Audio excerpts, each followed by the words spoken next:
বন্ধুরা কেমন আছি আমরা সবাই? আই হোপ আমরা সবাই ভালো আছি এবং সুস্থ আছি। আমরা চলে এসেছি আজকে আমাদের মার্কেটিং এর লাস্ট লাইভ ক্লাসে।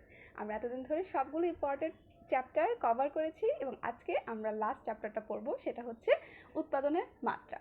আজকে আমাদের এই লাইভ ক্লাসগুলো, অর্থাৎ আমাদের এই যতগুলো লাইভ ক্লাস তোমরা প্রতিদিন দেখো, প্রত্যেকটি লাইভ ক্লাস খুব জেনারেসলি আমাদেরকে সাপোর্ট করছে গুড লাক স্টেশনারি। তো আজকে আমরা যেই চ্যাপ্টারটি পড়বো সেটি হচ্ছে তোমাদের থার্ড চ্যাপ্টার, যেটা হচ্ছে উৎপাদনের মাত্রা। আমরা দেখে নেব আমরা কি টপিক আজকে এখান থেকে কভার করবো। যেহেতু আমরা সবগুলো টপিক এখান থেকে কভার করতে পারছি না, তো যে টপিকগুলোতে তোমাদের তারপরেও সমস্যা থাকবে, তোমরা সেই ভিডিওগুলো পেয়ে যাবে আমাদের 10 মিনিট স্কুলের ইউটিউব চ্যানেলে এবং 10 মিনিট স্কুলের অ্যাপে। তোমাদেরকে আজকে আমি পড়াবো। আমি আফ্রিদা বিনতে আলম, আমি আছি ঢাকা ইউনিভার্সিটিতে, আমি মাস্টার্স করছি এডুকেশন অ্যান্ড রিসার্চ নিয়ে।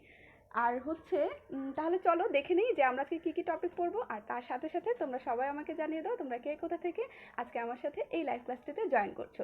যেহেতু এই চ্যাপ্টারটি তোমাদের জন্য অনেক অনেক বেশি ইম্পর্টেন্ট, তাই তোমরা সবাইকে ইনভাইট, তোমাদের সব ফ্রেন্ডদেরকে ইনভাইট করে দাও, প্লাস এই ভিডিওটির এই লাইভ ক্লাসটি শেয়ার করে দাও তোমার ফ্রেন্ডদের সাথে, যাতে আমরা সবাই মিলে একসাথে এই ক্লাসটি করতে পারি। চটপট করে জানিয়ে দাও তোমরা কোথা থেকে আমার সাথে আজকের এই লাইভ ক্লাসে জয়েন করছো। আমরা আজকে পড়বো উৎপাদনের মাত্রা বলতে আমরা কি বুঝি সেটা নিয়ে আমরা পড়বো। তারপর আমরা পড়বো মিতব্যয়ী উৎপাদন মাত্রা এবং অমিতব্যয়ী উৎপাদন মাত্রাটা আসলে কি। এই জিনিসটাতে তোমাদের বেশিরভাগ সময় কনফিউশন থাকে, তো আমরা চেষ্টা করবো আজকের এই কনফিউশনটা ক্লিয়ার করতে। তারপরে আমরা পড়বো মাত্রাজনিত ব্যয় সংকোচ বলতে আমরা কি বুঝি, ক্ষুদ্র এবং মাঝারি এন্টারপ্রাইজ কি এবং এটার জন্য কি কি রিকোয়ারমেন্ট দরকার, এটার বৈশিষ্ট্যগুলো কি কি, বৃহদায়তন এন্টারপ্রাইজ কি। তারপর আমরা পড়বো উৎপাদনের কাম্য মাত্রা বলতে আমরা কি বুঝি। এই জিনিসগুলো আজকে আমরা কভার করবো। তোমাদের এই চ্যাপ্টার রিলেটেড যত ধরনের কোশ্চেন আছে সব আমাকে কমেন্টে জানাতে পারো, আমি চেষ্টা করবো সেগুলোর অ্যান্সার দিতে এবং সলভ করে দিতে। তাহলে চলো শুরু করা যাক আজকের ক্লাসটি।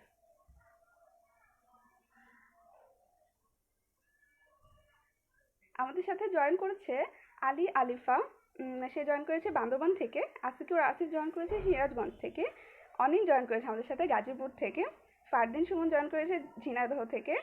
আসিফ জয়েন করেছে আমাদের সাথে সিরাজগঞ্জ থেকে। আচ্ছা, সবাই জয়েন করতে করতে আমরা শুরু করে দিই আমাদের পড়াটা। তারপর আমরা দেখে নিব যে আর কোন কোন প্রান্ত থেকে আমাদের এই লাইভ ক্লাসে সবাই মিলে জয়েন করছি এবং আজকের ক্লাসটা করছি। আমরা চলে যাব এখন উৎপাদনের মাত্রা বলতে আমরা কি বুঝি সেটাতে।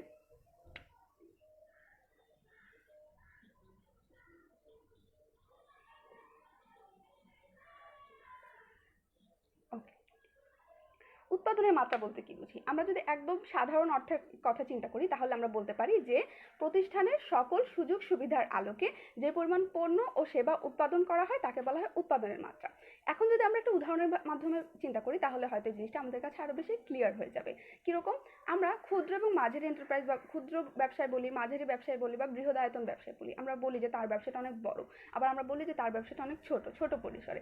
এটা আমরা কিসের বেসিসে ডিসাইড করি যে তার ব্যবসাটা ছোট নাকি বড়, সেটা আমরা কিসের বেসিসে ডিসাইড করি?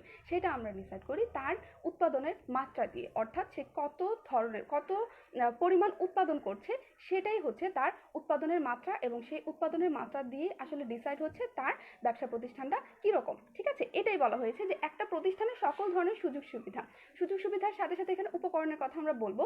যে আমরা জানি যে উৎপাদন উপকরণ হচ্ছে চারটা, যেটা হচ্ছে ভূমি, শ্রম, সংগঠন আর হচ্ছে মূলধন। ঠিক আছে, এই যে উপকরণগুলো কাজে লাগিয়ে, অর্থাৎ বিদ্যমান যতগুলো সুযোগ সুবিধা আছে সবগুলোকে কাজে লাগিয়ে কি করা হয়, যে পরিমাণ পণ্য এবং সেবা উৎপাদন করা হয় সেটাকেই বলা হয় উৎপাদনের মাত্রা।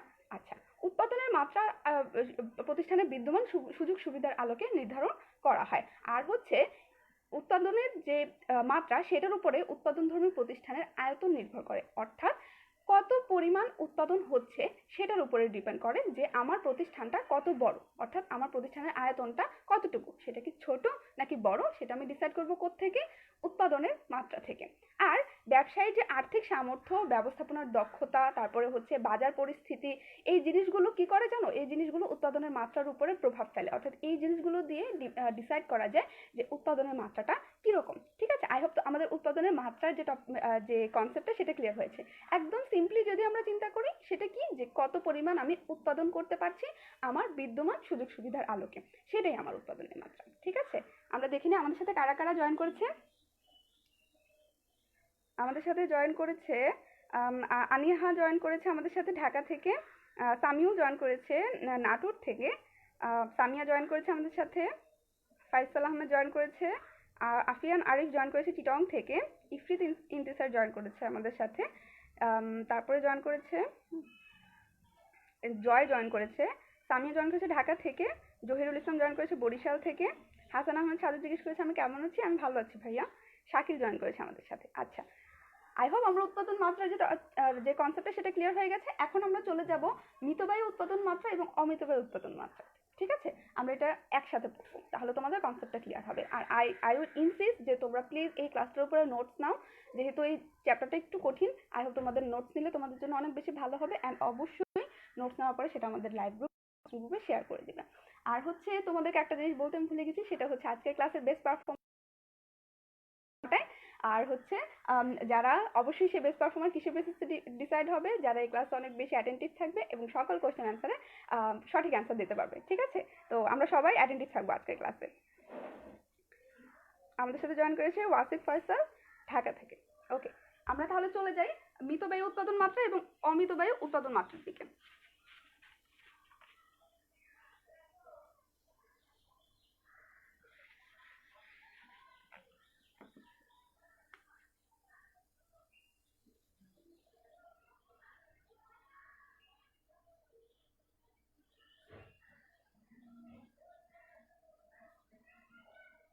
মিতবায়ু উৎপাদন মাত্রাটা হচ্ছে যখন উৎপাদন মাত্রা সেই ধারণাটা যেটা হচ্ছে উৎপাদন বৃদ্ধি করলে একক প্রতি উৎপাদনটা হ্রাস পাবে।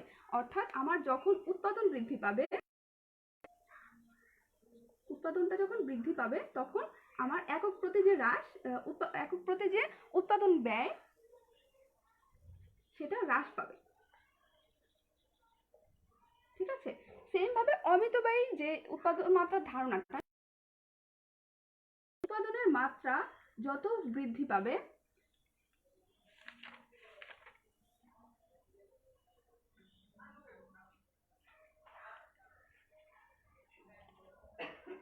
উৎপাদনের পরিমাণ যত বেশি বৃদ্ধি পাবে, একক প্রতি যে উৎপাদন ব্যয় সেটা বৃদ্ধি পাবে। ঠিক আছে,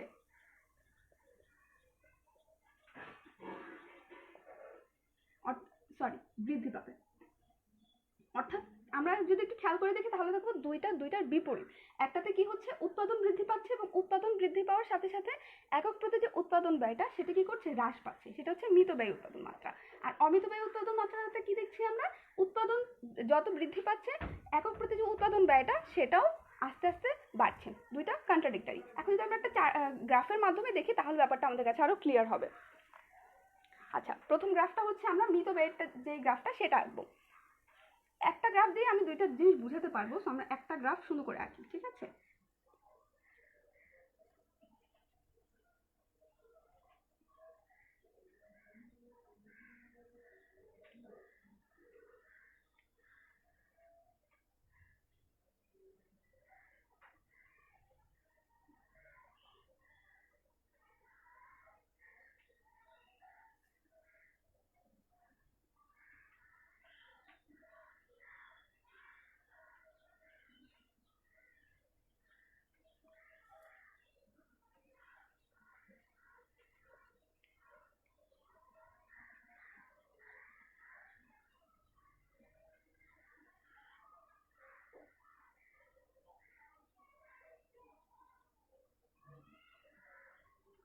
আমরা যদি এই গ্রাফটা দিয়ে একটু দেখি তাহলে আমরা বলতে পারি যে সি দিয়ে আমরা বুঝাচ্ছি উৎপাদন। ঠিক আছে, সি দিয়ে বুঝাচ্ছি উৎপাদন এবং কিউ দিয়ে বুঝাচ্ছি উৎপাদনের মানে কতটুকু উৎপাদন করতে পারছি। ঠিক আছে, উৎপাদন ব্যয়।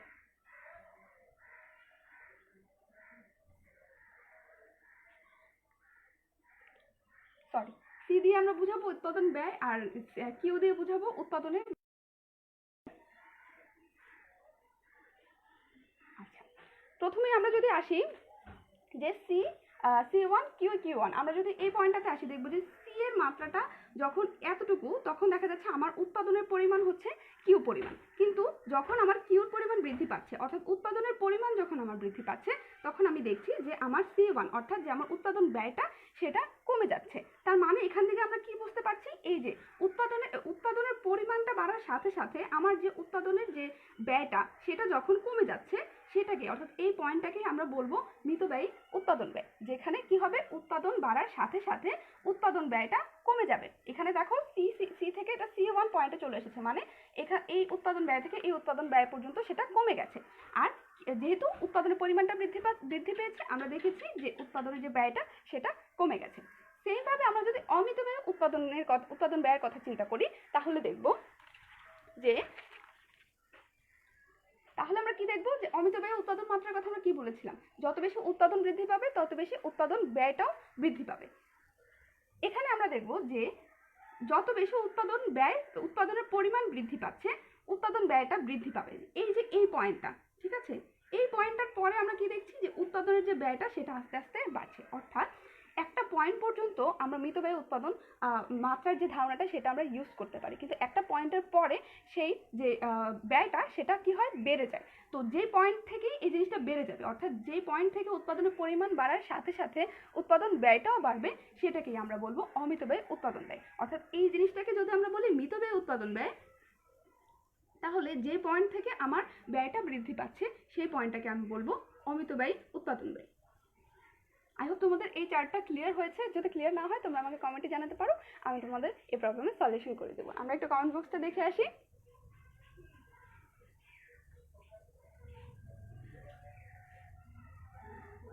আমাদের সাথে জয়েন করেছে অর্ণব জয়েন করেছে আমাদের সাথে, রায়হান জয়েন করেছে সিলেট থেকে, দানিয়াল জয়েন করেছে নীলফামারী থেকে, আর কে জয়েন করেছে, আনিহা বলছে দেখা যাচ্ছে না। আপু তুমি বের হয়ে তারপরে আবার ক্লিক করো, তাহলে তুমি দেখতে পাবে। মোহন জয়েন করেছে জয়পুরহাট থেকে, মিজানুর রহমান জয়েন করেছে চিটং থেকে, মাহবুব ইসলাম জয়েন করেছে আমাদের সাথে সিরাজগঞ্জ থেকে। এভরিওয়ান অনেক অনেক থ্যাংক ইউ যারা আমাদের সাথে জয়েন করেছে এবং এই ক্লাসটা দেখছি। প্লিজ তোমরা অ্যাটেন্টিভ থাকো, কারণ একটু পরে আমাদের কোশ্চেন আনসার সেশনটা শুরু হবে। আই হোপ তোমরা সবাই এই ক্লাসে অনেক বেশি অ্যাটেন্টিভ থাকবে। এটাই হচ্ছে কি মিতব্যয় উৎপাদনের মাত্রা আর হচ্ছে অমিতব্যয় উৎপাদনের মাত্রা।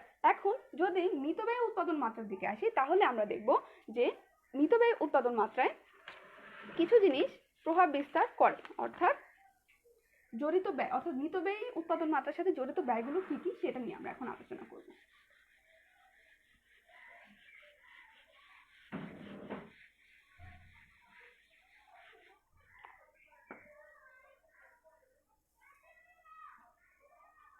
মিতব্যয় উৎপাদন মাত্রাতে দুইটা ব্যয়ের কথা এখানে বলা হয়েছে, একটা হচ্ছে পরিবর্তনশীল ব্যয়, একটা হচ্ছে স্থির ব্যয়। ঠিক আছে,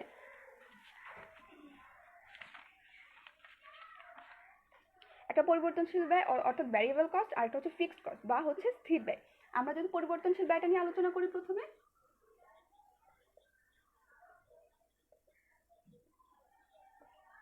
পরিবর্তনশীল বলতে সেই ব্যয়টাকে বোঝায় যেখানে উৎপাদন পরিমাণ বৃদ্ধি পেলে যে ব্যয়টা সমহারে বৃদ্ধি পায় এবং উৎপাদনের পরিমাণ হ্রাস পেলে যে ব্যয়টা সমহারে হ্রাস পায় সেটাকে বলা হয় পরিবর্তনশীল ব্যয়। কিরকম, ধরা যাক একটা পণ্য উৎপাদন করার জন্য, ধরা যাক 20 টাকার একটা পণ্য উৎপাদন করার জন্য আমার 15 টাকার কাঁচামাল লাগছে, ঠিক আছে, এবং প্লাস 5 টাকার যে শ্রম সেটা লাগছে, তারপরে আমার 20 টাকার যে পণ্যটা সেটা উৎপাদিত হচ্ছে।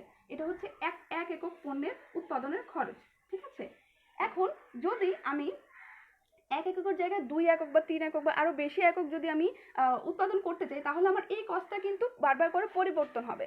কারণ 1 এককের জন্য যদি আমার 20 টাকা খরচ হয়, তাহলে আমি দেখবো যে 20 এককের জন্য আমার 400 টাকার মতো কাঁচামাল এবং শ্রমের খরচটা যাচ্ছে, যেটা হচ্ছে একক প্রতি একক ভ্যারি করছে। আমি যদি কম উৎপাদন করি তাহলে আমার ব্যয়টা কম, আমি যদি বেশি উৎপাদন করি তাহলে আমার ব্যয়টা বেশি। জেনারেলি কাঁচামাল তারপরে শ্রম এই জিনিসগুলোর ব্যয় হচ্ছে ধরা হয়ে থাকে পরিবর্তনশীল ব্যয়ের মধ্যে। তো যে জিনিসটা কি করে, উৎপাদন বৃদ্ধি পেলে সমহারে বৃদ্ধি পায় এবং উৎপাদন যদি কমে যায় তাহলে সমহারে কমে যায়, সেটাকে আমরা বলবো পরিবর্তনশীল ব্যয়। তারপরে আমরা দেখবো ফিক্সড কস্ট বা স্থির ব্যয়।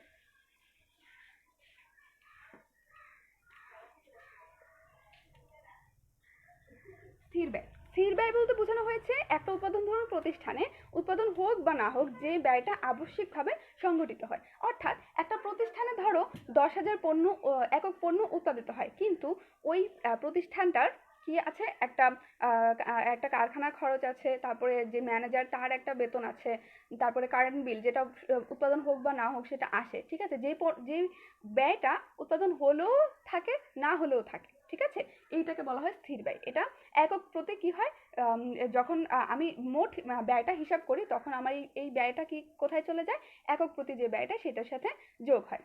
স্থির ব্যয় বলতে আমরা এখানে একদম ইজিলি উদাহরণ যদি দিই তাহলে আমরা বলতে পারবো একটা ম্যানেজারের যে ব্যয়টা, ম্যানেজারের যে বেতন সেটা সবসময় স্থির থাকে, সেটা উৎপাদন হোক বা না হোক, ঠিক আছে। এটাকে বলা হয় এই জিনিসগুলো কি হচ্ছে, এই জিনিসগুলো হচ্ছে মিতব্যয়ী উৎপাদন মাত্রা। কোম্পানির যারা হচ্ছে মিতব্যয়ী উৎপাদন মাত্রাটা কতটুকু বাড়বে বা কতটুকু কমবে সেটার উপরে প্রভাব বিস্তার করে। আমরা একটু কমেন্ট সেকশনটা দেখে নিই।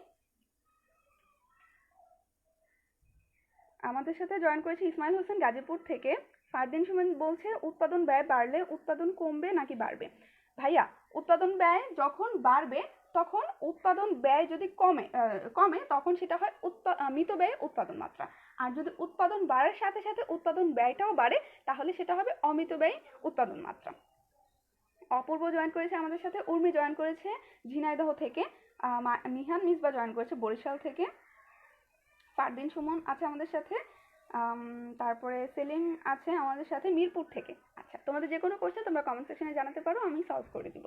আই হোপ আমাদের এই যে মিতব্যয়ী উৎপাদন মাত্রার যে কম্পোনেন্টগুলো সেগুলো ক্লিয়ার হয়েছে। এখন আমরা চলে যাব একটা কোশ্চেন অ্যান্সার।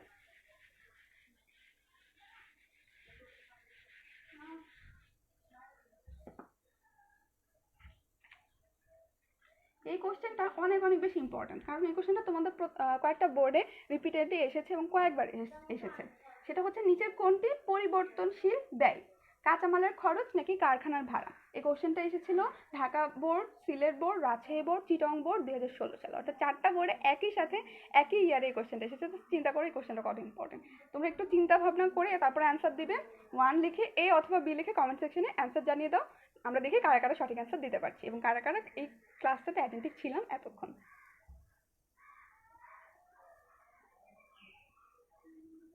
ওকে, আমাদের সাথে জয়েন করেছে বর্ষা, আমেনা ফেরদৌসি বর্ষা জয়েন করেছে কিশোরগঞ্জ থেকে, তাসরিফ পারভেজ জয়েন করেছে সুনামগঞ্জ থেকে।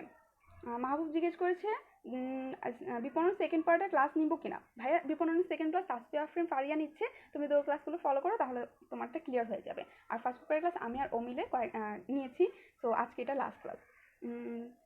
ওকে, সঠিক অ্যান্সার দিতে দিতে আমরা চলে যাই তার পরের টপিকে। ওকে, আমরা পড়ে ফেলেছি উৎপাদনের মাত্রা, মিতব্যয়ী উৎপাদন মাত্রা, অমিতব্যয়ী উৎপাদন মাত্রা, এবং এখন আমরা দেখব মাত্রাজনিত ব্যয় সংকোচ বলতে আমরা কি বুঝি, অর্থাৎ মাত্রাজনিত ব্যয় সংকোচের কারণগুলো কি।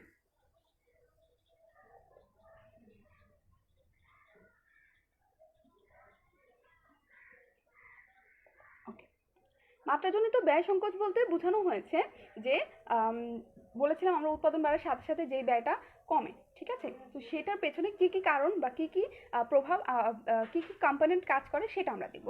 প্রথমেই হচ্ছে স্থায়ী ব্যয়ের প্রসারণ।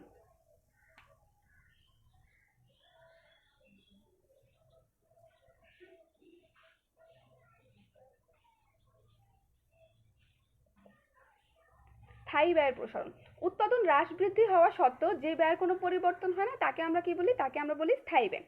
উৎপাদন বৃদ্ধি পেলে মোট স্থায়ী ব্যয়টাও কি হয়, বৃদ্ধি পায়। উৎপাদন বৃদ্ধি পেলে মোট স্থায়ী ব্যয়টা বৃদ্ধি পায় না, তাই একক প্রতি স্থায়ী ব্যয় হ্রাস পেয়ে একক প্রতি মোট ব্যয় হ্রাস পায়। কিরকম, যদি আমার স্থায়ী ব্যয় থেকে থাকে 30,000 টাকা, তাহলে আমার উৎপাদনের মাত্রা যত বেশি বাড়বে, অর্থাৎ আমার উৎপাদন যত বাড়বে তত কি হবে, এই যে 30,000 টাকা এটা ভাগ হয়ে হয়ে প্রত্যেকটা এককের মধ্যে ঢুকে যাবে। যদি আমার উৎপাদন হয় 30,000 একক, তখন আমার একক প্রতি স্থায়ী ব্যয়ের মাত্রা কত পড়ছে, 1 টাকা, তাই না? তো যত স্থায়ী ব্যয়ের প্রসারণ বলতে এখানে বোঝানো হয়েছে যতটুকু স্থায়ী ব্যয় আছে আমার, তার সাথে উৎপাদনের মাত্রা যতটুকু আমার বাড়বে ততটুকু পরিমাণ কি হবে, আমার স্থায়ী ব্যয়টা কমে যাবে, একক প্রতি ব্যয়টা আমার কমে যাবে। আচ্ছা, তারপরে আমরা আসবো নির্মাণ ব্যয় হ্রাসের মধ্যে।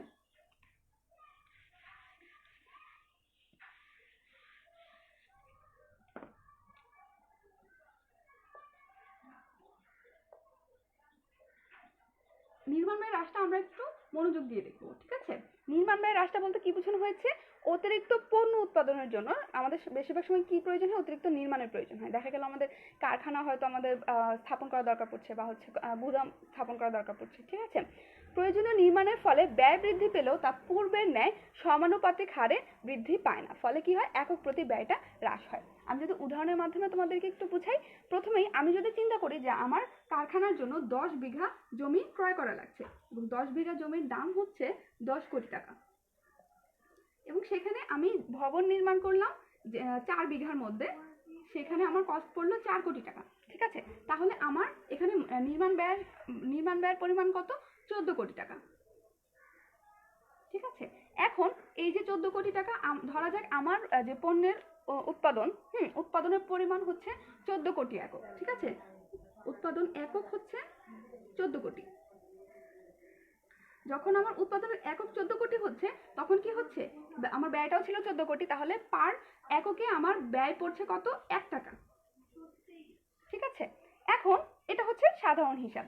এখন দেখা গেল আমার পণ্যের আরো বেশি কি হচ্ছে, আমার পরিমাণে আরো চাহিদা পণ্যের আরো বেশি চাহিদা বৃদ্ধি পাচ্ছে। তো এই যে 10 বিঘা থেকে মাত্র 4 বিঘায় আমি কি করেছি, একটা ভবন স্থাপন করেছি। এখন ধরা যাক আমি আরো যে 4 বিঘা আছে, সেখানে আমি কি করলাম, আরো 4 বিঘার মধ্যে আমি কি করলাম, আরো 4 কোটি টাকা খরচ করে আরেকটা বিল্ডিং বানালাম। এটা হচ্ছে বিল্ডিং 1, এটা হচ্ছে বিল্ডিং 2। তো তাহলে আমার মোট খরচ কত পড়ছে? 10 4 4 মানে কত? 18 কোটি টাকা। মোট খরচ পড়েছে 18 কোটি টাকা। এখন এই যে প্রথম যে 4 বিঘার মধ্যে আমার যে জমিটা ছিল, সেখানে আমি পণ্য উৎপাদন কত করতে পেরেছি? 14 কোটি টাকা। পরবর্তীতে যখন আমি আরেকটা বিল্ডিং বানালাম, সেখানে আমি আরো 14 কোটি টাকার কি করতে পারছি, আমি পণ্য উৎপাদন করতে পারছি। ঠিক আছে, মানে মোট 28 কোটি একক আমার পণ্য উৎপাদিত হচ্ছে, কিন্তু আমার খরচ কত? খরচ হচ্ছে 18 কোটি টাকা। তাহলে আমার পার একক আমার কত টাকা পড়ছে? পার এককে পড়ছে আমার 0.64 টাকা। তাহলে আমরা কি দেখলাম, নির্মাণ ব্যয়টা কিভাবে হ্রাস পাচ্ছে, নির্মাণ ব্যয়টা কিভাবে আমার মাত্রাজনিত ব্যয় সংকোচে ভূমিকা রাখছে। যত বেশি পরিমাণ আমি নির্মাণের ভেতরে আমি ব্যয় করছি, সেই তত পরিমাণ, তার থেকে বেশি যখন আমার উৎপাদন হচ্ছে, তখন কি দেখা যাচ্ছে, আমার একক প্রতি যে ব্যয়টা সেটা হ্রাস পাচ্ছে। অর্থাৎ উৎপাদনের পরিমাণ বৃদ্ধি পাচ্ছে আর একক প্রতি যে উৎপাদন ব্যয়টা সেটা হ্রাস পাচ্ছে। এটাই হচ্ছে নির্মাণ ব্যয় হ্রাসের যে ব্যাপারটা, মাত্রাজনিত ব্যয় সংকোচে সেটা। তারপরে হচ্ছে আমরা আসবো ক্রয়কৃত কাঁচামালের ব্যয় হ্রাস।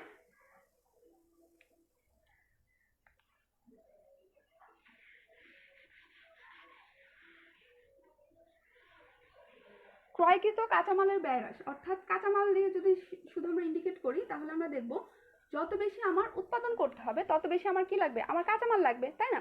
যত বেশি আমার কাঁচামাল লাগবে, তত বেশি আমি কাঁচামাল কিনবো। তো কাঁচামাল কিনতে গেলে কি হয় জানো, যত বেশি পরিমাণ কাঁচামাল কেনা হয়, তত বেশি দেখা যায় যখন আমি ক্রয় করি, তখন যে যার থেকে আমি কাঁচামালটা ক্রয় করি, তার থেকে আমি বেশি পরিমাণ বাড়টা পাই। তাহলে দেখা যাচ্ছে কি, আমার যে কাঁচামালের পেছনের যে ব্যয়টা, সেটা বাড়টার কারণে কমে যাচ্ছে। দেখা যাচ্ছে আমি যখন 10,000 একক পণ্য কিনছি বা 1 লক্ষ পণ্যের কাঁচামাল কিনছি, তখন কি দেখা যাচ্ছে, আমাকে তারা বার্তা দিচ্ছে, এবং সেই যে অর্থটা, ধরো 30 থেকে 40,000 টাকাও অনেক সময় আমার বার্তা পাই। তো ওই টাকাটা কি হচ্ছে, আমার সেভ হচ্ছে। এটাই হচ্ছে ক্রয়কৃত কাঁচামালের ব্যয় হ্রাস। অর্থাৎ কাঁচামালের উপর যখন আমি বার্তা পাচ্ছি, তখন আমার ব্যয়টা হ্রাস হচ্ছে, এবং যখন আমার ব্যয়টা হ্রাস হচ্ছে, তখন কি হচ্ছে, আমার উৎপাদনের পরিমাণটাও বৃদ্ধি হচ্ছে, একক প্রতি উৎপাদন ব্যয়টাও হ্রাস পাচ্ছে। তো আমরা কি দেখে ফেললাম, মাত্রাজনিত ব্যয় সংকোচের কারণগুলো কি কি, অর্থাৎ কি কি কারণে আমার উৎপাদন ব্যয়টা হ্রাস পেতে পারে। ঠিক আছে, একই সাথে উৎপাদন ব্যয়ও হ্রাস পাচ্ছে, আবার কি হচ্ছে, উৎপাদিত পণ্যের যে পরিমাণ সেটাও বৃদ্ধি পাচ্ছে। আমরা দেখে আসবো কমেন্ট সেকশন।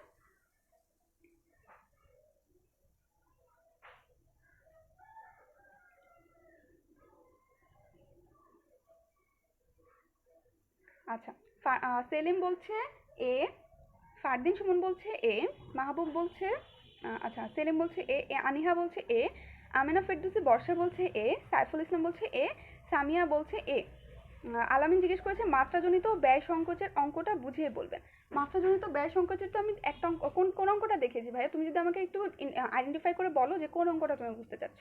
আমি তো এখানে অনেকগুলো অঙ্ক দেখিয়েছি, তুমি যদি একটু আমাকে কমেন্ট করে জানাও যে কোন অঙ্কটা বুঝতে চাচ্ছ, তাহলে আমি তোমাকে বুঝিয়ে দেবো। আলামিন বলছে এ, ইমরান বলছে এ, মিজান আসসালামু আলাইকুম দিয়েছে, ওয়ালাইকুম আসসালাম ভাইয়া। দিশা ভক্ত বলছে এ, তারপরে মিজান বলছে এ, সামিউল ইসলাম সায়েম বলছে এ, মাহবুব বলছে এ, মিজানুর রহমান বলছে এ। ওকে, মাহবুব বলছে আপু আমি আগে পড়তে বসতাম না, কিন্তু আপনার ক্লাসগুলো দেখার পর এখন আমি প্রতিদিনই পড়তে বসি। সেটা আমার একদম আমি বলবো থ্যাংক ইউ সো মাচ যে তুমি ক্লাসগুলো দেখে একটু মোটিভেটেড হয়েছে এবং পড়তে বসছো। Thank you. আচ্ছা, সবাই বলছে যে এই কোশ্চেনের অ্যান্সার হচ্ছে এ, যে কোনটি পরিবর্তনশীল ব্যয়, কাঁচামালের খরচ নাকি কারখানার ভাড়া। হ্যাঁ, কোশ্চেনের অ্যান্সার হচ্ছে এ, এবং কংগ্রাচুলেশন যারা সঠিক অ্যান্সার আমরা দিতে পেরেছি, এবং অনেক অনেক থ্যাংক ইউ যারা এই কোশ্চেন অ্যান্সার সেশনটিতে জয়েন করেছে। তোমাদের দিকে এটাতে কোনো কনফিউশন আছে? কাঁচামালের খরচ কিন্তু একক প্রতি ডিফার করে, ঠিক আছে? যত বেশি আমি উৎপাদন করব তত বেশি আমার কাঁচামালের পেছনে ব্যয় করতে হবে। আর কারখানার ভাড়াটা আমার ফিক্স, এটা হচ্ছে স্থির ব্যয়, ঠিক আছে? আই হোপ তোমাদের এই কোশ্চেন আনসার ক্লিয়ার হয়েছে, and thank you so much যারা কোশ্চেন আনসার সেশনটাতে জয়েন করেছে। এখন আমরা কোথায় চলে যাব বলো তো? এখন আমরা চলে যাব ক্ষুদ্র এবং মাঝারি এন্টারপ্রাইজের মধ্যে।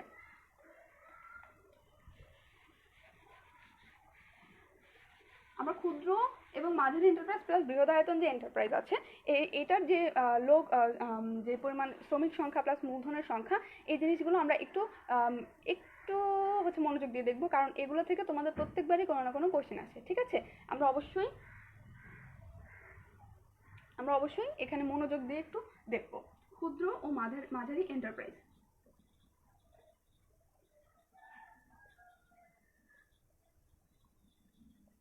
ক্ষুদ্র এবং মাঝারি এন্টারপ্রাইজের মধ্যে আমাদের দুইটা জিনিস, একটা হচ্ছে ক্ষুদ্র এন্টারপ্রাইজ আর একটা হচ্ছে মাঝারি এন্টারপ্রাইজ, ঠিক আছে?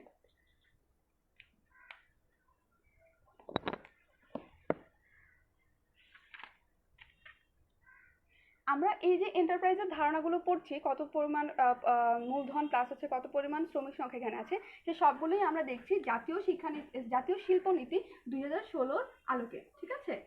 এটা মনে রাখতে হবে, ওকে? আচ্ছা, প্রথমে আমরা যদি আসি ক্ষুদ্র এন্টারপ্রাইজের দিকে। ক্ষুদ্র এন্টারপ্রাইজ বলতে আমরা সেই সকল প্রতিষ্ঠানকে বুঝবো যদি উৎপাদনকারী শিল্প হয়, তাহলে সেই শিল্পের স্থায়ী সম্পত্তির মূল্য প্রতিস্থাপন ব্যয় সহ কমপক্ষে 75 লক্ষ টাকা থেকে 15 কোটি টাকা, এবং শ্রমিক সংখ্যা 31 থেকে 120 জন। এটা হচ্ছে উৎপাদনমুখী শিল্পের ক্ষেত্রে, ঠিক আছে? সেখানে কত থাকবে মূলধন বলো তো? মূলধন হচ্ছে 75 লক্ষ থেকে 15 কোটি, ঠিক আছে? 15 কোটি। আচ্ছা, আর শ্রমিক সংখ্যা কত থাকবে?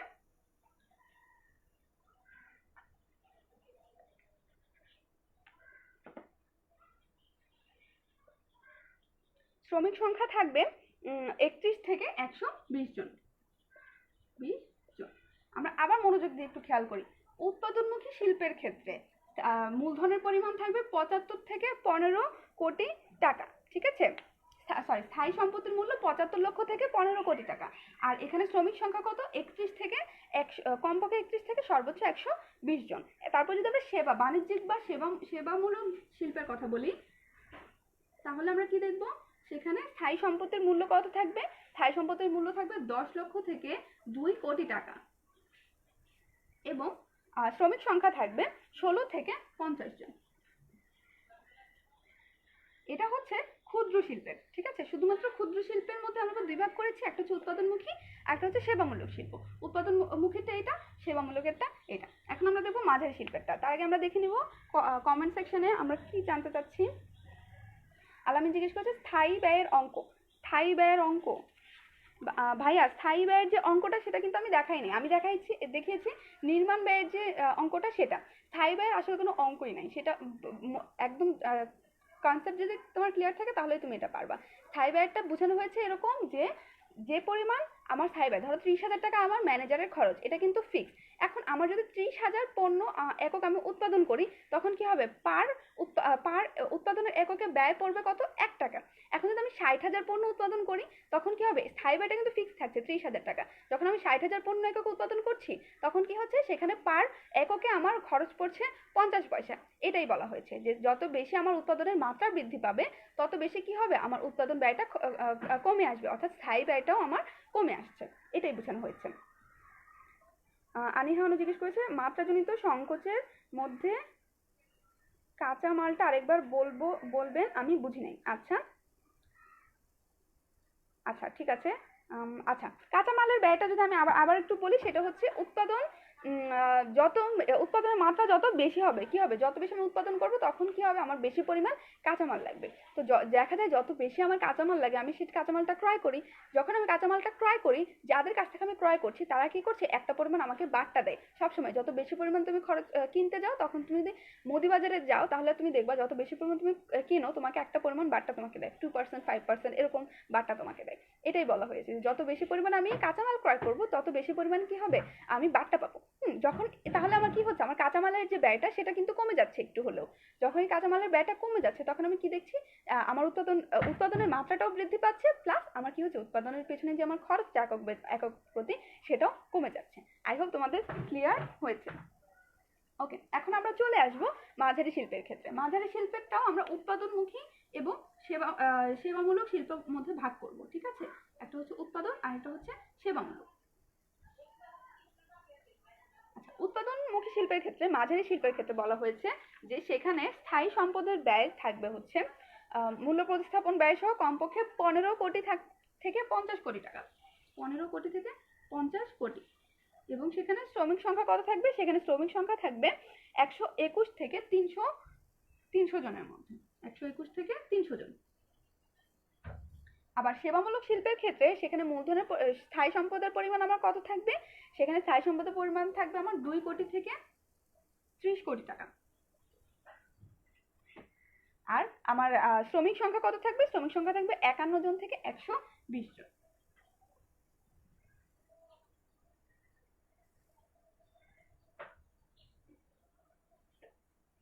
তাহলে আমরা কি দেখলাম, ক্ষুদ্র শিল্পের ক্ষেত্রে কত পরিমাণ আমার থাকবে স্থায়ী সম্পদ প্লাস হচ্ছে আমার শ্রমিক সংখ্যা, মাঝারি শিল্পের ক্ষেত্রে আমার কতজন থাকবে। এখন যদি আমাকে ক্ষুদ্র এবং মাঝারি শিল্প যে এটাকে একটা ধরে আমাকে বলা হয়, তখন আমি কি করব, বলতো, যে কোনো শ্রমিক বা সম্পত্তি যে কোনো একটা বৈশিষ্ট্য যদি ধরো ক্ষুদ্র শিল্পের যে উৎপাদন শ্রমিক সংখ্যাটা, হ্যাঁ, সেটা 120 জন থেকে বেড়ে 300 জনের মধ্যে চলে এসেছে, তখন সেটা কি হচ্ছে, মাঝারি শিল্পের মধ্যে পড়ে যাচ্ছে না।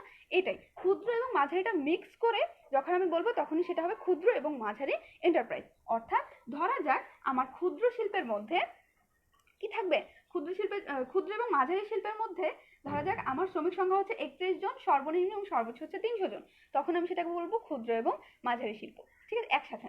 আবার যদি আমার কি থাকে, স্থায়ী সম্পদের মূল্য যদি 10 কোটি টাকা সর্বনিম্ন থাকে এবং সর্বোচ্চ যদি থাকে 30 কোটি টাকা, তখন আমি সেটাকে ক্ষুদ্র এবং মাঝারি শিল্পের মধ্যে নিয়ে আসবো, অর্থাৎ একত্র করে ফেলবো। এই কনসেপ্টটাই হচ্ছে ক্ষুদ্র এবং মাঝারি এন্টারপ্রাইজের কনসেপ্ট। এবং এই জিনিসগুলো কোন শিল্পনীতির আলোকে বলা হয়েছে বলতো, 2016 সালের শিল্পনীতি অনুযায়ী। এখন আমরা কোথায় চলে যাব, এখন আমরা চলে যাব বৈশিষ্ট্যতে।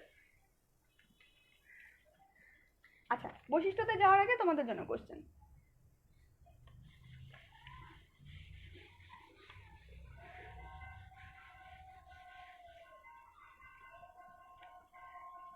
এই কোশ্চেনটা ইম্পর্টেন্ট কারণ এটাও 3টা বোর্ডে একই সাথে এসেছিল। সেবাধর্মী ক্ষুদ্রায়তন এন্টারপ্রাইজে কর্মী সংখ্যা কত, Rajshahi board, Barisal board, Jessore board 2016 সালে কোশ্চেনটা এসেছিল। সেটা কি 5 থেকে 10 নাকি 16 থেকে 50? এ হবে না বি হবে, সেটা আমাকে কমেন্ট সেকশনে জানাও। 2 লিখে এ অথবা বি লিখে ফেলো, তাহলেই হবে। আই হোপ তোমরা যেহেতু এই জিনিসটা মনোযোগ দিয়ে দেখেছো, আমার মনে হয় তোমরা এটা পারবে, ঠিক আছে। তোমরা এই কোশ্চেন অ্যান্সার দিতে দিতে আমরা বৈশিষ্ট্যতে চলে যাব। ওকে, ক্ষুদ্র এবং মাঝারি এন্টারপ্রাইজের বৈশিষ্ট্য। প্রথম বৈশিষ্ট্য কি, সেটা হচ্ছে স্বল্প মূলধন। আমরা দেখেছি যে অন্যান্য যে ব্যবসাগুলো আছে বৃহদায়তন ব্যবসার তুলনায় কি হয়, এখানে কম পরিমাণ মূলধনের প্রয়োজন পড়ে, তুলনামূলক কম মূলধনের প্রয়োজন পড়ে। আর শিল্পনীতি অনুযায়ী তো আমরা দেখিয়েছি কত পরিমাণ মূলধন আমার ওখানে লাগছে, এটা আমি বলবো না কারণ তাহলে তোমার কোশ্চেন অ্যান্সার পেয়ে যাবে, ঠিক আছে। আচ্ছা, কিন্তু এটা একটা বৈশিষ্ট্য যে স্বল্প মূলধন হচ্ছে ক্ষুদ্র এবং মাঝারি এন্টারপ্রাইজের একটা বৈশিষ্ট্য। তারপরে হচ্ছে স্বাধীন ব্যবস্থাপনা। যেহেতু এই ব্যবসাটার পরিসরটা একটু কম, একটু ছোট, তো দেখা যায় বেশিরভাগ ক্ষেত্রে যে মালিক থাকে বা যে অংশীদাররা থাকে তারাই এটার যে ব্যবস্থাপনা ও পরিচালনার কাজটা সেটা করে থাকে।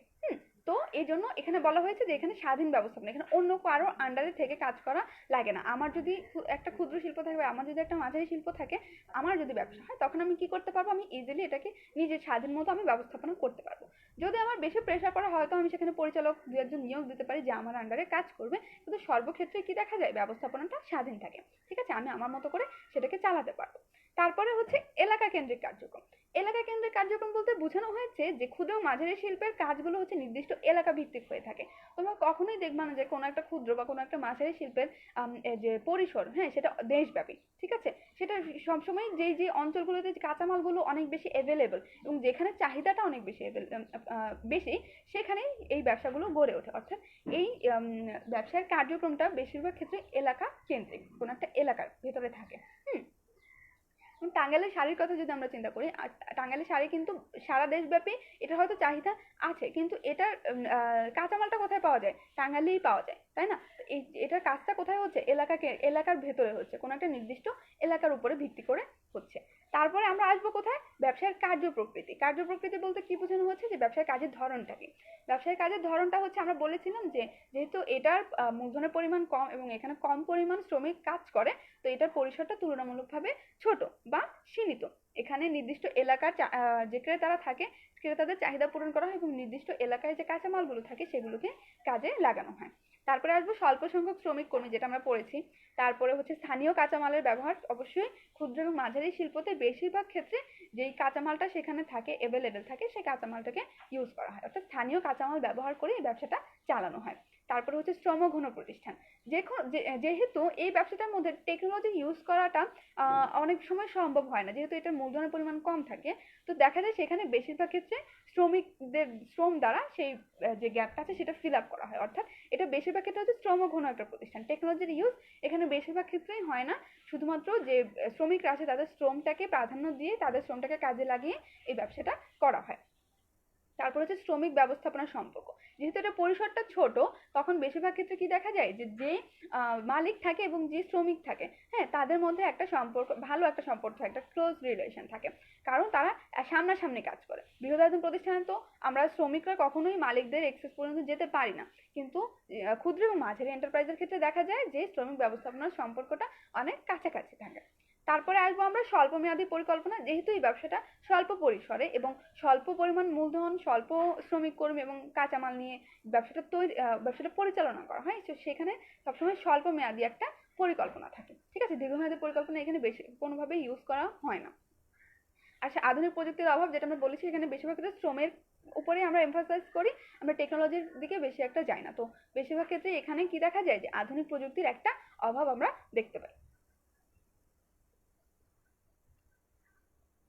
ওকে, আমরা যদি এখন কোশ্চেন অ্যান্সারে চলে আসি। সেলিম বলছে বি, সামিয়া বলছে বি, আনিহা বলছে বি, জান্নাতুল ফেরদৌস জান্নাত বলছে বি, আলামিন বলছে বি, মাহবুব বলছে বি, ফারদিন সুমন বলছে বি। ওকে, আচ্ছা আচ্ছা। সেবাধর্মী ক্ষুদ্রায়তন এন্টারপ্রাইজের কর্মী সংখ্যা কত? আমরা দেখেছি যে সর্বনিম্ন 16 জন থেকে সর্বোচ্চ 50 জন। 5 থেকে 10 জন আসলে কোথাও উল্লেখ করা নেই। আমরা এই কোশ্চেন অ্যান্সারটা অবশ্যই মনে রাখবো, কারণ হচ্ছে কি জানো, এই কোশ্চেন অ্যান্সারটা কিন্তু তোমাদের বোর্ড এক্সাম অনেকবার এসেছে এবং পরবর্তীতে রিপিট হওয়ার সম্ভাবনা আছে। এবং কংগ্রেচুলেশন যারা সঠিক অ্যান্সার দিয়েছি, এবং অনেক অনেক থ্যাংক ইউ যারা কোশ্চেন অ্যান্সার সেশনটাতে জয়েন করেছি। সামনের কোশ্চেন অ্যান্সার সেশনগুলো তো আই হোপ আমরা সবাই জয়েন করবো, তাহলে কিন্তু আমরা best performer of the class হতে পারবো, ঠিক আছে। তাহলে আমরা কি দেখে ফেললাম? আমরা দেখে ফেললাম ক্ষুদ্র এবং মাঝারি এন্টারপ্রাইজ কি এবং ক্ষুদ্র এবং মাঝারি এন্টারপ্রাইজের যে বৈশিষ্ট্যগুলো আছে সেই বৈশিষ্ট্যগুলো কি। এখন আমরা চলে যাব কোথায় বলতো? এখন আমরা চলে যাব বৃহদায়তন এন্টারপ্রাইজে।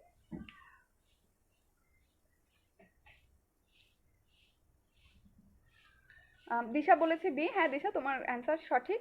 মাহবুব বলছে ব্যবসা সংগঠন সেকেন্ড পার্ট ক্লাস নেবো কিনা। Management second paper, management second paper আমরা হয়তো কোনো ক্লাস নিতে পারছি না, কিন্তু তুমি টেনএমএস এর ইউটিউব চ্যানেল এবং টেনএমএস এর যে অ্যাপ আছে সেখানে তুমি সবগুলো ভিডিও পেয়ে যাবে, প্রত্যেকটা চ্যাপ্টারে আলাদা আলাদা করে দেওয়া আছে। সো তুমি যদি ওখান থেকে দেখে নাও, আই হোপ তোমার জন্য সুবিধা হবে। এখন আমরা চলে যাব বৃহদায়তন এন্টারপ্রাইজে। বৃহদায়তন এন্টারপ্রাইজ কি? বাংলাদেশের বহাল যে শিল্পনীতি আছে, শিল্পনীতি 2016।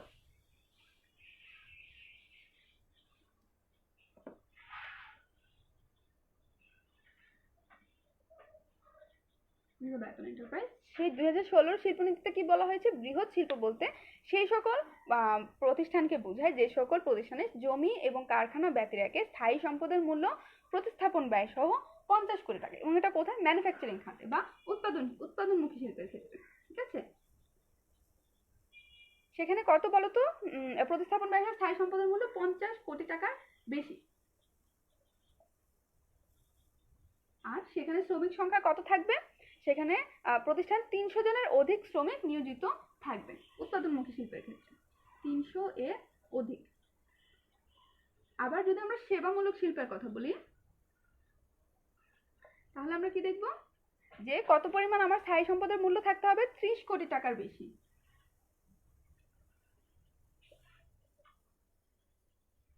আর আমার শ্রমিক সংখ্যা কত থাকবে? শ্রমিক সংখ্যা থাকবে 120 জনের বেশি।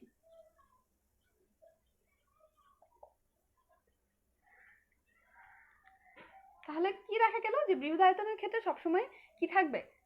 মূলধনের পরিমাণটাও বেশি থাকবে, যে মানুষজন যে শ্রমিকগুলো এখানে ইনক্লুডেড আছে সেই শ্রমিকের পরিমাণও বেশি থাকবে। এটাই এখানে বলা হয়েছে উৎপাদন এবং সেবামূলক শিল্পের ক্ষেত্রে। ঠিক আছে, বৃহদায়তন ক্ষেত্র। এখন আমরা চলে যাব কোথায় বলো তো? এখন আমরা চলে যাবো বৃহদায়তন এন্টারপ্রাইজের বৈশিষ্ট্যগুলো কি কি কি দেখে আমরা বলতে পারবো যে এটা বৃহদায়তন এন্টারপ্রাইজ। প্রথমে আসবো আমরা বৃহদায়তন যে শিল্পগুলো আছে সেখানে কি থাকবে? প্রতিষ্ঠানটা কি হবে? একটা বৃহদায়তন প্রতিষ্ঠান হবে, অর্থাৎ সেখানে কি থাকবে? এই যে 50 কোটির বেশি অথবা 30 কোটির বেশি মূলধন থাকবে, অথবা 300 এর অধিক অথবা 120 জনের অধিক সেখানে শ্রমিক কর্মী থাকবে। আর কি থাকবে? জটিল গঠন। যেহেতু এই ব্যবসাটা বৃহদায়তন হয়, তো সেক্ষেত্রে বেশিরভাগ সময় যৌথ মূলধনী বা রাষ্ট্রীয় বা যৌথ উদ্যোগে এই ব্যবসাটা প্রতিষ্ঠা করা হয়ে থাকে, যেহেতু এখানে মূলধনের পরিমাণটা বেশি থাকে। তো দেখা যায় যে আমরা দেখেছিলাম যে কোম্পানি ব্যবসা বা যৌথ মূলধনী ব্যবসা, রাষ্ট্রীয় ব্যবসার যে তোমার গঠনের ব্যাপারটা সেটা হচ্ছে অনেক বেশি ক্রিটিক্যাল, একটু গঠনটা একটু জটিল, অনেক কিছু নিয়ে অনেক কিছু চিন্তা করতে হয় বা অনেক কিছু করতে হয়। তো বলা হয় এই পার্সপেক্টিভে বলা হয়েছে যে বৃহদায়তন যে শিল্পটা থাকে সেটার গঠনটা একটু জটিল হয়। আর কি? কৃত্রিম ব্যক্তি সত্তা। এই ব্যবসাটা অবশ্যই একটা কৃত্রিম ব্যক্তি সত্তা থাকবে বৃহদায়তন এন্টারপ্রাইজে। কৃত্রিম ব্যক্তি সত্তাটা কি? যখন কি করা হয় যে ব্যক্তি না হয় ব্যক্তির মতো আইনগত মর্যাদা এবং অধিকার লাভ করা হয়, তখন সেটাকে আমরা বলি কৃত্রিম ব্যক্তি সত্তা। আমরা বেশিরভাগ সময় রাষ্ট্রীয় ব্যবসা এবং কোম্পানি ব্যবসায় কি দেখেছি? কৃত্রিম ব্যক্তি সত্তার যে ব্যাপারটা সেটা দেখেছি। এই ব্যবসাটা অবশ্যই কি হয়? আইনের সুনির্দিষ্ট কাঠামো অনুযায়ী যেহেতু এই ব্যবসাটা গঠন করা হয়, এই জন্য এই ব্যবসাটার একটা কৃত্রিম ব্যক্তি সত্তা আমরা দেখতে পাই। তারপরে হচ্ছে অধিক মূলধন। এই মূলধনগুলো কোত্থেকে অ্যাকুমুলেট করা হয় বলো তো? নিজের যারা ব্যবসাটার উদ্যোক্তা থাকে তারা তো কিছু দেয়, তারপরে আবার কি শেয়ারপত্র বিক্রয় করার মাধ্যমে বা ঋণপত্র কালেক্ট করার মাধ্যমে কি করা হয়? এটার মূলধনটা অ্যাকুমুলেট করা হয়। ঠিক আছে, তো বৃহদায়তন ব্যবসায় প্রচুর পরিমাণে মূলধনের প্রয়োজন পড়ে। তারপরে যে অধিক ঝুঁকি, যেহেতু এই ব্যবসাটা প্রচুর পরিমাণ মূলধন নিয়ে কাজ করে, তখন কি দেখা যাবে? এই ব্যবসাটার মধ্যে ঝুঁকির পরিমাণটাও বেশি।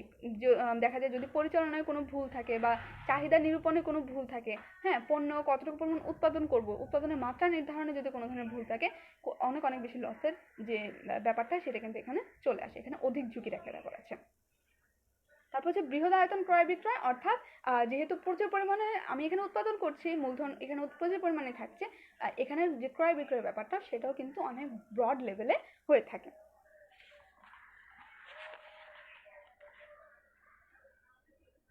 তারপরে আসবো আমরা দক্ষ ব্যবস্থাপনা এবং পরিচালনা, অর্থাৎ সমাজের যে মানুষগুলো হচ্ছে অনেক বেশি দক্ষ থাকে এবং অভিজ্ঞতা সম্পন্ন থাকে, তারাই হচ্ছে উদ্যোগ নেয় বৃহদায়তন এন্টারপ্রাইজ করা। ঠিক আছে, বৃহদায়তন ব্যবসাটা করা। এই জন্য বলা হয়েছে যে এই ব্যবসাটার ব্যবস্থাপনা এবং পরিচালনা অন্য ব্যবসাগুলোর তুলনায় অনেক বেশি দক্ষ থাকে। তারপরে হচ্ছে কর্মীদের দক্ষতার উন্নয়ন। এখানে যেহেতু আমরা অনেক বেশি টেকনোলজি ইউজ করা হয়, উৎপাদন যেহেতু অনেক ব্রড লেভেলে হয়, তো দেখা যায় এখানে টেকনোলজি ইউজ করার ব্যাপার আছে, দক্ষ কর্মীর একটা ব্যাপার আছে। তো কর্মীদের দক্ষতার উন্নয়ন করার জন্য এখানে কি করা হয়? একটা তোমার প্রশিক্ষণের ব্যবস্থা করা হয় এবং কর্মীদের দক্ষতা উন্নয়নের জন্য যত কিছু করার প্রয়োজন সবকিছু এই ব্যবসাটার মধ্যে, এই এন্টারপ্রাইজটার মধ্যে করা হয়ে থাকে। তারপরে হচ্ছে নমনীয়তার অভাব। নমনীয়তার অভাব বলতে কি বোঝানো হয়েছে? যে যেহেতু এই প্রতিষ্ঠানটার কোনো ধরনের সিদ্ধান্ত গ্রহণ অনেক বেশি আনুষ্ঠানিকতাপূর্ণ এবং প্রচুর পরিমাণ অর্থ এবং সময় ব্যয় হয়, তো দেখা যায় যে যেই জায়গাটাতে তারা একবার ফিক্স হয় তারা ওই জায়গাটাতেই ফিক্স থাকে। এখানে নমনীয়তার পরিমাণটা কম থাকে, অর্থাৎ কোনো ডিসিশন থেকে সরে অন্য একটা ডিসিশনে যাওয়া তাদের জন্য অনেক বেশি টাফ।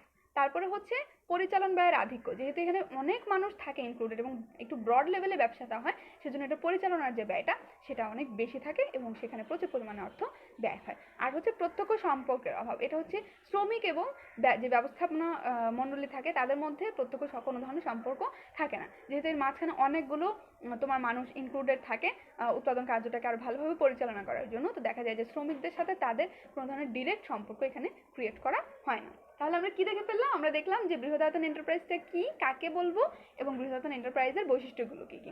এখন আমরা চলে যাবো একটা কোশ্চেন অ্যান্সারে।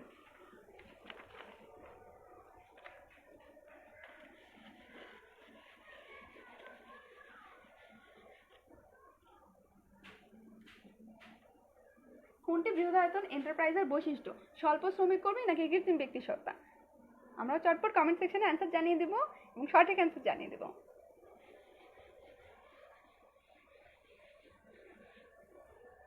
আমরা যদি একটু কমেন্ট সেকশনটা দেখে আসি।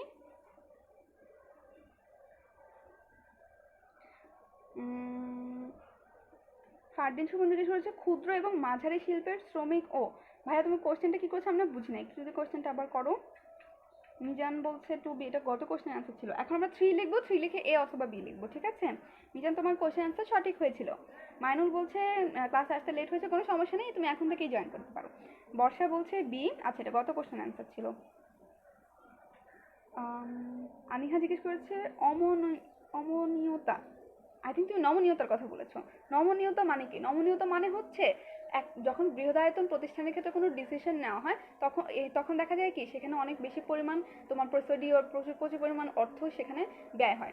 তো যখন তারা ওই কোনো একটা ডিসিশনে ফিক্স হয়, ওই ডিসিশনটা থেকে তারা অন্য একটা ডিসিশনে খুব র্যান্ডমলি তারা সেটাকে চেঞ্জ করতে পারে না। কোনো একটা ডিসিশন নিলে অনেক চিন্তা ভাবনা করে ওরা ওই ডিসিশনটা নেয় এবং ওই ডিসিশনটার মধ্যেই ফিক্স থাকে। এই জন্যই বলা হয়েছে যে যে বৃহদায়তন ব্যবসা সেখানে নমনীয়তার যে সুযোগটা সেটা খুব কম।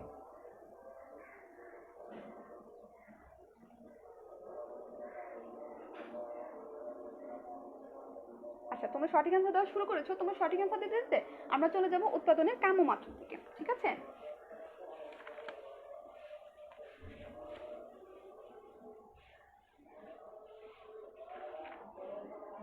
উৎপাদনের কাম্য মাত্রা,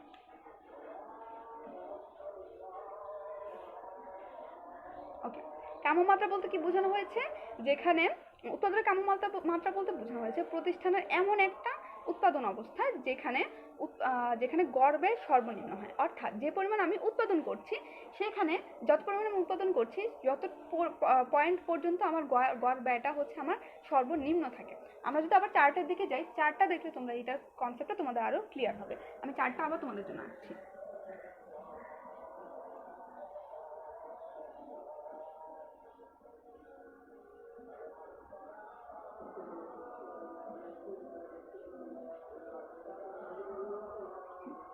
আচ্ছা আমরা যদি একদম সিম্পলি চিন্তা করি, এটা হচ্ছে তোমার কি, এটা হচ্ছে তোমার ব্যয়ের পরিমাণ, ঠিক আছে? আর এটা হচ্ছে উৎপাদনের পরিমাণটা। আচ্ছা আমরা ব্যয়টা কি দেখেছি যে এতটুকু পরিমাণ ব্যয় যখন করা হচ্ছে আমার উৎপাদনের পরিমাণ হচ্ছে এটা। যখন আমার উৎপাদনের পরিমাণটা বাড়ছে আমার উৎপাদনের যে ব্যয়টা সেটা কমে যাচ্ছে, কিন্তু একটা পয়েন্ট পর্যন্ত কিন্তু সেটা কম। সেই পয়েন্টটা কোনটা বলো তো? এটা। এই পয়েন্টের পরে আমরা কি দেখেছি যে উৎপাদনের যে ব্যয়টা সেটা আবার বেড়ে যাচ্ছে, ঠিক আছে? এই যে পয়েন্টটাতে আমার সর্বনিম্ন পরিমাণ কি হচ্ছে, ব্যয়টা আমার সর্বনিম্ন পরিমাণ, যে পয়েন্টে হয়তো বেড়ে যাচ্ছে, যে পয়েন্টটাতে আমার ব্যয়টা সর্বনিম্ন হচ্ছে সেটাকেই আমরা বলি কাম্য মাত্রা। অর্থাৎ উৎপাদনের কাম্য মাত্রা হচ্ছে সেটা, সেই মাত্রা উৎপাদনের সেই মাত্রা যেখানে গড় ব্যয়টা হচ্ছে সর্বনিম্ন। গড় ব্যয়টা কোথায়? এখানে সর্বনিম্ন। এবং এখান থেকে কি করা হয়? প্রতিষ্ঠানের মোট মুনাফা সর্বোচ্চ হয়। অর্থাৎ যত কম আমার ব্যয়টা এবং যত বেশি পরিমাণ আমার উৎপাদনটা, তখন কি হচ্ছে আমার মুনাফাটা সর্বোচ্চ হচ্ছে। কিন্তু এই পয়েন্টের পরেই যখন আমি চলে যাচ্ছি তখন কি হবে? আমার মুনাফার পরিমাণটা আরো কমে যাবে, তাই না? এটাকে বলা হয়েছে উৎপাদনের কাম্য মাত্রা, যেখান থেকে কি করা হয়, যেখানে গড় ব্যয়টা সর্বনিম্ন হয়। গড় ব্যয় নির্ধারণে উৎপাদনের স্বল্প এবং দীর্ঘমেয়াদী সকল ধরনের ব্যয়কে বিবেচনা করা হয়। অর্থাৎ এখানে স্থায়ী ব্যয়, তারপরে হচ্ছে ব্যবস্থাপনার ব্যয়, সবকিছু এখানে চিন্তা ভাবনা করে ইনক্লুড করা হয় এবং ডিসাইড করা হয় যে এতগুলো ব্যয়ের পরে কোন মাত্রাটাতে যে আমার সর্বনিম্ন পরিমাণ ব্যয়টা হচ্ছে। আর হচ্ছে এই মাত্রার পর উৎপাদন বাড়ার সুযোগ থাকলেও বাজার সবসময় তা অনুমোদন করে না। এটা বলতে বোঝানো হয়েছে এরকমই যে যখন ধরা যাক আমি এত পরিমাণ উৎপাদন করছি, কিন্তু তার বেশি পরিমাণ যখন আমি উৎপাদন করব দেখা যাবে আমার পণ্যের চাহিদাটাই আর থাকবে না, অর্থাৎ বাজারে আমার পণ্যটার চাহিদা আর থাকবে না। এই পার্সপেক্টিভ থেকে বলা হয়েছে যে এর বেশি হয়তো আমি উৎপাদন করতে পারি, কিন্তু তারপরে আমার বাজারে সে পণ্যের চাহিদাটা থাকবে না, দেখা যাবে যে আলটিমেটলি আমার লস হবে। এটাই বলা হয়েছে উৎপাদনের কাম্য মাত্রা। অর্থাৎ যে পয়েন্টের পরে যদি আমি উৎপাদন করি হয় আমার লস হবে, এবং যে পয়েন্টটাতে হচ্ছে আমার সর্বোচ্চ পরিমাণ আমি কম মূলধন দিয়ে বা কম বিনিয়োগ করে সর্বোচ্চ পরিমাণ একক উৎপাদন করতে পারবো। আমরা যদি কমেন্ট সেকশনে চলে আসি, সেলিম বলছে বি, আনিহা বলছে বি, আলামিন বলছে বি, সামিয়া বলছে বি, মাহবুব বলছে বি, মিজান বলছে বি, মাইনুল বলছে বি, সবাই বলছে বি। ওকে, কোনটি বৃহদায়তন এন্টারপ্রাইজের বৈশিষ্ট্য? সেটা হচ্ছে কৃত্রিম ব্যক্তিসত্তা। কংগ্রেচুলেশনস টু এভরিওয়ান যারা সঠিক অ্যান্সার দিতে পেরেছি, অ্যান্ড অনেক অনেক থ্যাংক ইউ যারা এই কোশ্চেন আনসার সেশনটাতে জয়েন করেছি। এই কোশ্চেনগুলো অনেক বেশি ইম্পর্টেন্ট তোমাদের বোর্ড এক্সামের জন্য। অবশ্যই তোমরা এই কোশ্চেন অ্যান্সারগুলো মনে রাখবে। আমরা তাহলে পরবর্তী কোশ্চেন অ্যান্সারটাতে চলে যাব, কারণ তারপর আমরা কি পড়বো জানো? তারপর আমরা পড়বো যে কাম্যমাত্রার যে ব্যাপারটা, কাম্যমাত্রায় কোন কোন জিনিস হচ্ছে প্রভাব বিস্তার করে বা কি কি বিবেচ্য বিষয় আছে সেটা আমরা দেখবো। তার আগে তোমাদের এই কোশ্চেন অ্যান্সারটা তোমরা আমাকে দিবে।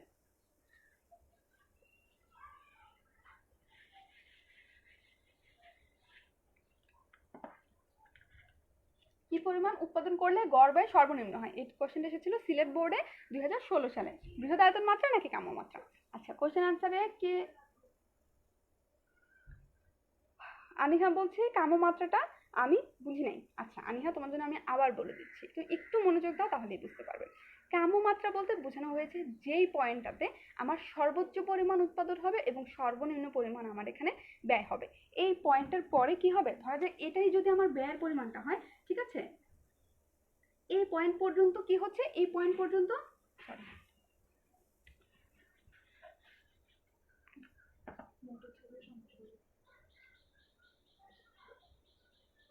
এই পয়েন্ট পর্যন্ত কি হচ্ছে আমার সর্বনিম্ন ব্যয়, ঠিক আছে, সর্বোচ্চ পরিমাণ উৎপাদন এবং সর্বনিম্ন ব্যয়। কিন্তু এই পয়েন্টের পরে যখন আমি যাচ্ছি তখন কি হচ্ছে, আমার ব্যয়ের পরিমাণটা বেড়ে যাচ্ছে। এটাকেই বলা হয়েছে কাম্যমাত্রা। যেই পয়েন্ট পর্যন্ত কি থাকছে, আমার সর্বনিম্ন পরিমাণ ব্যয় করে আমি সর্বোচ্চ পরিমাণ উৎপাদন করতে পারছি, সেটাই হচ্ছে কাম্যমাত্রা। একদম সিম্পল, অর্থাৎ সব থেকে কম ব্যয় করে আমি যত বেশি পরিমাণ উৎপাদন করতে পারছি এবং এই ব্যয়ের পরিমাণটা কতটুকু, এই পয়েন্টটাই হচ্ছে কাম্যমাত্রা। আই হোপ তোমার পয়েন্ট ক্লিয়ার হয়েছে।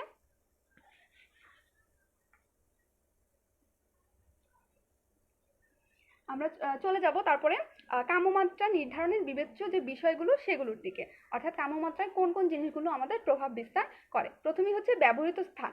উৎপাদন কাজে যে পরিমাণ স্থান ব্যবহার করা হয়, এই স্থানের উপরে ব্যাপকভাবে কি হয়, কাম্যমাত্রাটা একটা প্রভাব বিস্তার থাকে। কিরকম, যে পরিমাণ স্থানটা আমার জন্য আছে ইনক্লুডেড, অতটুকু পরিমাণ স্থান যদি আমি ইউটিলাইজ না করি তখন কি হবে, আমার উৎপাদনের মাত্রা কমে যাবে, তাই না? ধরো আমার এতটুকু পরিমাণ স্থান আমাকে দেওয়া হয়েছে, কিন্তু এতটুকু পরিমাণ স্থান আমি কাজে লাগাচ্ছি না।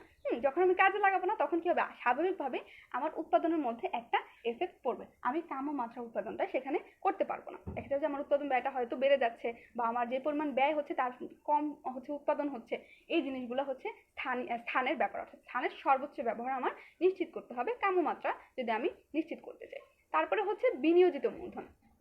বিনিয়োজিত মূলধন বলতে বোঝানো হয়েছে যে প্রয়োজনীয় মূলধন অপেক্ষা যদি বেশি পরিমাণে আমি মূলধন বিনিয়োগ করি তখন কি দেখা যাবে, মূলধন ব্যয়টা বাড়বে, সাথে সাথে আমার উৎপাদন ব্যয়টাও বাড়বে। আবার যদি আমি কম মূলধন দেই তখন কি হবে, আমার উৎপাদনের মাত্রা কম, উৎপাদনের পরিমাণ কম থাকবে, আবার যে উৎপাদন ব্যয়টা সেটা বেড়ে যাবে। এই জন্য চিন্তা ভাবনা করে যতটুকু পরিমাণ আমার মূলধন ওখানে দেওয়া দরকার অতটুকু পরিমাণ মূলধনই আমি বিনিয়োগ করবো। তো দেখা যাচ্ছে যে বিনিয়োজিত মূলধনের যে পরিমাণটা সেটা যদি কম হয় দেখা যাচ্ছে আমার উৎপাদন ব্যয় বেড়ে যাচ্ছে, সেটা যদি বেশি হয় আমার উৎপাদন ব্যয় বেড়ে যাচ্ছে। এই জিনিসগুলো কি করে, আমার কাম্যমাত্রাটা নির্ধারণে এফেক্ট করে। তারপরে হচ্ছে শ্রম ব্যয়। শ্রম ব্যয় বলতে বোঝানো হয়েছে যে ব্যয়কে যখন আমি দক্ষ শ্রমিক আমি যখন নির্ধারণ করছি, দক্ষ শ্রমিক আমি যখন আমার যে ব্যবসা সেখানে যখন আমি তাদেরকে রিক্রুট করছি তখন কি দেখা যাচ্ছে আমি কম পরিমাণ দিয়ে কি করতে পারছি, বেশি পরিমাণ উৎপাদন করতে পারছি। কিন্তু অন্যদিকে যদি আমি অদক্ষ কর্মী নিয়োগ দিই তখন কি হবে, আমার যে আমার বেশি পরিমাণ কাঁচামাল লাগবে, বেশি পরিমাণ জিনিসপত্র লাগবে, সেখান থেকে আমার বেশি পরিমাণ উৎপাদনটা হবে না, কাঙ্ক্ষিত পরিমাণ উৎপাদনটা হবে না, এবং হলেও সেখানে উৎপাদন ব্যয়টা বেশি থাকবে। এই জন্য বলা হয়েছে যত বেশি আমি দক্ষ শ্রমিক কর্মী আমি নিয়োগ দেবো তখন তত বেশি পরিমাণ শ্রম ব্যয়টা কমবে এবং আমার যে কাম্য মাত্রাটা সেটা আমি আরো ভালোভাবে আমি রিচ করতে পারবো। এই জন্য শ্রম ব্যয় কি করে, আমার কাম্য মাত্রাটা নির্ধারণে প্রভাব বিস্তার করে। তারপর হচ্ছে ব্যবহৃত কাঁচামাল। যত বেশি আমি উন্নত মানের কাঁচামাল সেখানে ইউজ করব তত ভালোভাবে আমার উৎপাদনটা বাড়বে দেখা যাবে এবং আমার উৎপাদনের যে পেছনে যে ব্যয়টা সেটা কমে যাবে। কিন্তু আমি যদি অনুন্নত কাঁচামাল ইউজ করি আমার উৎপাদন ব্যয়ও বাড়ছে, আমার যতটুকু পরিমাণ আমি চাচ্ছি ততটুকু পরিমাণ আমি উৎপাদনও করতে পারছি না। এই জন্য ব্যবহৃত কাঁচামালের ব্যাপারটা কি করছে, আমার কাম্যমাত্রার উৎপাদনে প্রভাব বিস্তার করছে। তারপরে হচ্ছে প্রযুক্তির ব্যবহার। যদি আমি প্রযুক্তি ব্যবহার করি দেখা যাবে যে আমি কম খরচে কি করতে পারছি, বেশি পরিমাণ উৎপাদন করতে পারছি, কাম্যমাত্রাটা আমার অর্জন করা সহজ হচ্ছে। সেম ভাবে যদি আমি প্রযুক্তিটা ইউজ না করি, কোনো ধরনের প্রযুক্তি ব্যবহারের ব্যাপার না রাখি আমার উৎপাদনে, তখন কি দেখা যাবে, তখন দেখা যাবে যে যখন আমি প্রযুক্তি ইউজ করছি না তখন কি কি দেখা যাচ্ছে যে আমার যতটুকু পরিমাণ উৎপাদন করতে চাচ্ছি আমি অতটুকু উৎপাদন করতে পারছি না এবং ব্যয়টাও বেড়ে যাচ্ছে। তাহলে প্রযুক্তির ব্যবহারটা কি করছে, আমার উৎপাদনের কাম্যমাত্রাটা নির্ধারণে আমাকে প্রভাব বিস্তার করছে। তারপরে আমরা চলে আসবো পণ্যের প্রকৃতি। পচনশীল পণ্য এবং অপচনশীল পণ্য। দেখা যায় পচনশীল পণ্য যদি আমরা বেশি পরিমাণে উৎপাদন করি সেটা পচে যাবে, তো সেক্ষেত্রে কি দেখা যাচ্ছে আমার হয়তো পণ্যটা নষ্ট হবে, তো দেখা যাবে যে আমার উৎপাদন ব্যয়ের একক প্রতি উৎপাদন ব্যয়টা বেড়ে যাচ্ছে। আবার অপচনশীল ব্যয় আমরা কি করতে পারি, যত ইচ্ছা তত উৎপাদন করতে পারি। তো পণ্যের প্রকৃতির উপরে ডিপেন্ড করে যে কাম্যমাত্রা পয়েন্টটা কতটুকু পরিমাণ হবে বা কাম্যমাত্রার পরিমাণ কতটুকু হবে। তারপর হচ্ছে গুদামজাতকরণের সামর্থ্য। যত বেশি পরিমাণ আমি উৎপাদন করব আমার সেটাকে স্টোর করা লাগবে, ঠিক আছে। তো গুদামজাতকরণের সামর্থ্য বলতে এটা বোঝানো হয়েছে যে কত দিন পর্যন্ত আমি সেটাকে গুদামজাত করব। আমি কি অনেক বেশি উৎপাদন করে ফেলছি যেটার ব্যয় এখন আমার গুদামের পেছনে দিতে হচ্ছে, তখন কি দেখা যাচ্ছে আমার কিন্তু একক প্রতি উৎপাদনের পেছনে ব্যয়টাও কিন্তু বেড়ে যাচ্ছে। তো সেই জিনিসগুলো চিন্তা করে আমার কি করতে হবে, যে আমার উৎপাদন করতে হবে যে এটা আমার কতদিন পর্যন্ত গুদামজাত করা লাগতে পারে বা আদৌ এটা বিক্রয় হবে কিনা, এই জিনিসগুলো চিন্তা করে উৎপাদন করতে হয়। তাহলে কি দেখা যাবে যে উৎপাদনের পেছনে যে পরিমাণ ব্যয়টা আমি করছি সেই উৎপাদনের ব্যয়টা আমার কমে যাবে এবং একক প্রতি উৎপাদন ব্যয় আস্তে আস্তে হ্রাস পাবে। তারপরে হচ্ছে বাজারের অবস্থা। বাজারের অবস্থাও কিন্তু এফেক্ট করে। কিরকম করে, যে আমার বাজারে সেই পণ্যটার চাহিদা আছে কিনা, আমি বেশি পরিমাণ পণ্য কি উৎপাদন করে ফেলছি কিনা, বা আমি কি চাহিদার তুলনায় কম পরিমাণ পণ্য উৎপাদন করছি কিনা। বাজারের অবস্থাও কি করে, আমার পণ্যের যে কাম্য মাত্রা সেটা নির্ধারণে আমাকে সাহায্য করে। সো এগুলাই হলো আমাদের কাম্যমাত্রা নির্ধারণের বিবেচ্য বিষয়সমূহ। এগুলো কি করে, আমাদের কাম্যমাত্রা নির্ধারণে এফেক্ট করে। আমরা যদি কমেন্ট সেকশনে যাই,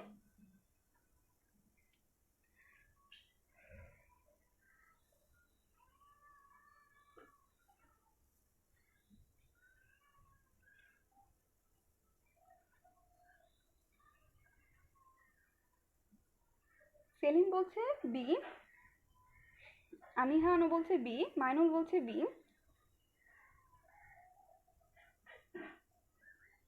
আলামিন বলছে বি, মাহবুব বলছে বি, সামিয়া বলছে বি, আলামিন বলছে বি, মিজান বলছে বি, ফারদিন সুমন বলছে বি, দিশা বলছে বি, সবাই বলছে বি। অর্থাৎ কি পরিমাণ উৎপাদন করলে গড় ব্যয় সর্বনিম্ন হয়। আমরা দেখেছি যে যত বেশি পরিমাণ আমি উৎপাদন করব, অর্থাৎ যত কাম্যমাত্রার উৎপাদন যখন আমি করব তখন আমার গড় ব্যয়টা সর্বনিম্ন থাকবে। গড় ব্যয়টা সর্বনিম্ন থাকলে আমি বলতে পারবো যে আমার উৎপাদনটা কাম্যমাত্রা হয়েছে। কংগ্রাচুলেশনস টু এভরিওয়ান যারা সঠিক অ্যান্সার দিয়েছে, এবং অনেক অনেক থ্যাংক ইউ যারা এই কোশ্চেন অ্যান্সার সেশনটাতে জয়েন করেছি। সাথে সাথে কিন্তু আমরা দেখো, আমরা যদি একটু রিক্যাপ করি তাহলে আমরা দেখবো যে উৎপাদনের মাত্রা কাকে বলে সেটা কিন্তু আমরা জেনে গেছি। মিতব্যয়ী উৎপাদন মাত্রা বলতে কি বুঝি সেটা আমরা জেনে গেছি। অমিতব্যয়ী উৎপাদন মাত্রা কি সেটা আমরা জানি। মাত্রাজনিত ব্যয় সংকোচ কি কি কারণে হয় সেটা আমরা জানি। ক্ষুদ্র মাঝারি এন্টারপ্রাইজ, বৃহদায়তন এন্টারপ্রাইজ কাকে বলে এবং সেগুলোর বৈশিষ্ট্য কি সেটা আমরা জেনেছি, এবং উৎপাদনের কাম্যমাত্রা কি সেটা সম্পর্কেও আমাদের এখন কনসেপ্ট ক্লিয়ার হয়ে গেছে। দেখো অল্প একটু টাইমের মধ্যে দেখো আমরা পুরোটা ক্লাস কিন্তু কমপ্লিট করে ফেললাম এবং সবগুলো টপিক আমরা কভার করে ফেললাম। যদি তারপরেও তোমাদের কোনো ধরনের কোশ্চেন থাকে। আচ্ছা, আনিহা কি বলছে, বৃহদায়তন উৎপাদনের ক্ষেত্রে 30 কোটি অধিক লেখা আর সেবার ক্ষেত্রে 15 কোটি অধিক লেখা। আপু তুমি কোন বইটা পড়ো আমাকে একটু যদি বলো।